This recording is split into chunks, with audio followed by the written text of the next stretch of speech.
نحمده ونصلي على رسول الکریم اما بعد۔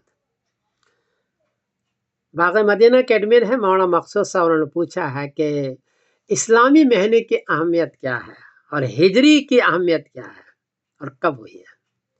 جواباً عرض ہے کہ عرب کے لوگ اسلامی مہینہ تو رکھتے تھے، لیکن شروع کرتے تھے اصحاب فیل کے واقعے سے۔ بہت بڑا واقعہ ہوا تھا، ہجرت سے شروع نہیں کرتے تھے۔ بتایا جاتا ہے کہ حضرت عمر رضی اللہ کے زمانہ میں اس بات کی ضرورت پیش آئی تو حضرت علی رضی اللہ تو مشورہ دیا کہ ہجرت سے ہم شروع کریں، کیونکہ ہجرت کا معاملہ حضور پاک صلی اللہ علیہ وسلم ہجرت کا معاملہ بہت بڑا ہے، اصحاب فیل سے شروع نہ کریں۔ چنانچہ ہجرت سے شروع کی۔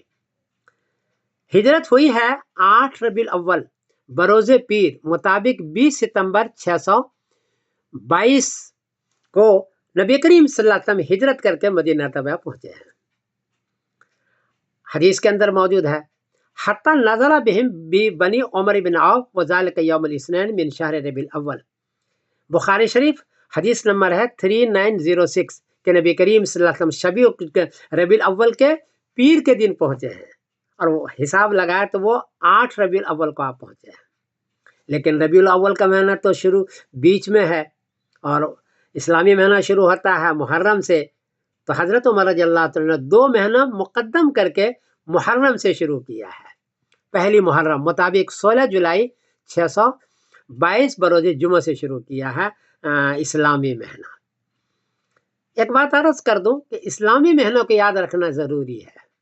اس کی وجہ یہ کہ اس میں حج ہے، عمرہ ہے، رمضان ہے، عید ہے، بقرعید ہے، تو ان مہینوں کو اگر یاد نہیں رکھے گا تو کیسے آپ عید بقرعید کیجیے گا؟ اس لیے اس مہینے کا یاد رکھنا بہت ضروری ہے۔ علماء نے لکھا ہے کہ واجب کفایہ، یعنی کچھ لوگوں کو یاد ضرور ہونا چاہیے۔ ایک بات اور عرض کر دوں کہ اسلامی سال جو ہوتا ہے وہ چھوٹا ہوتا ہے اور انگریزی سال بڑا ہوتا ہے۔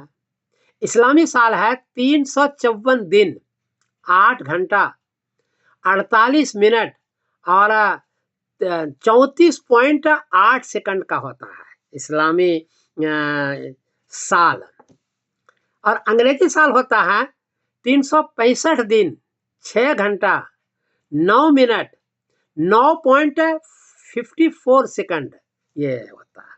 تو وہ 365 کا اور اسلامی 354 کا دونوں میں فرق ہے 10 دن 21 گھنٹہ 21 منٹ 1.20 سیکنڈ چھوٹا ہوتا ہے۔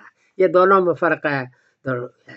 تو اسلامی سال کو یاد رکھنا چاہیے، اور یہ نبی کریم صلی اللہ علیہ وسلم سے ہجرت شروع ہوئی ہے۔ لوگ اس کی بہت اہمیت دیتے ہیں اور رکھنا بھی چاہیے، کیونکہ اس میں عبادات ہے۔ میں سمیر الدین قاسمی بول رہا ہوں مانچسٹر انگلینڈ سے۔ السلام علیکم ورحمۃ اللہ وبرکاتہ۔